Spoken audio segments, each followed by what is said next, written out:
Good morning friends. Next lecture છે પંચકર્મની અંદર ઇન્ડિકેશન ઓફ ધ વમન in the contraindicated disease, કે જે ડિઝીઝની અંદર કોન્ટ્રા ઇન્ડિકેશન કીધું છે વમનનું અમુક, એની અંદર પણ કેટલાક ઇન્ડિકેશન એવા સમાયેલા છે. દાખલા તરીકે કોઈ સિન્ડ્રોમ હોય એની અંદર આપણે ચલો કે ના પાડી દીધી, કોન્ટ્રા ઇન્ડિકેટ કરી દીધું, પરંતુ એની અંદરના ડિઝીઝ છે અલગ અલગ, તે અલગ અલગ ડિઝીઝની અંદર આપણે વમન કરાવી શકીએ.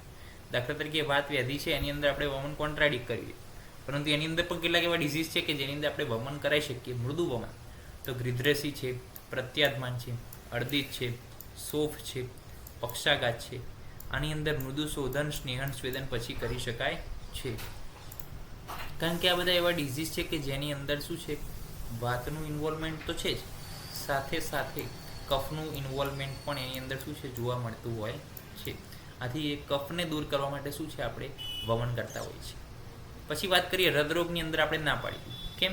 તો કે હૃદરોગની અંદર જો વમન કરશું તો શું થશે, હૃદયનો ઉપરોધ થશે, હૃદયનું જે કાર્ય છે એને વધારે કરવું પડશે, પ્લસ જે બ્લીડિંગ થવાના ચાન્સીસ રહેશે. તો એની અંદર પણ વાતપિત્ત કફ જો હૃદરોગ હોય તો એની અંદર આપણે કરી શકીએ છીએ. ઉદર રોગની અંદર પણ કફ જ ઉદર રોગ હોય તો આપણે કરી શકીએ છીએ વમન. ગુલ્મની અંદર કફ જ ગુલ્મ હોય તો વમન કરી શકીએ છીએ. તો અમુક એવા ડિઝીઝ હતા કે જે કોન્ટ્રા ઇન્ડિકેટેડ હતા, અમુક ગ્રુપ, પરંતુ એના જે સ્પેસિફિક જે ટાઈપ છે એની અંદર આપણે વમન કરી શકીએ છીએ.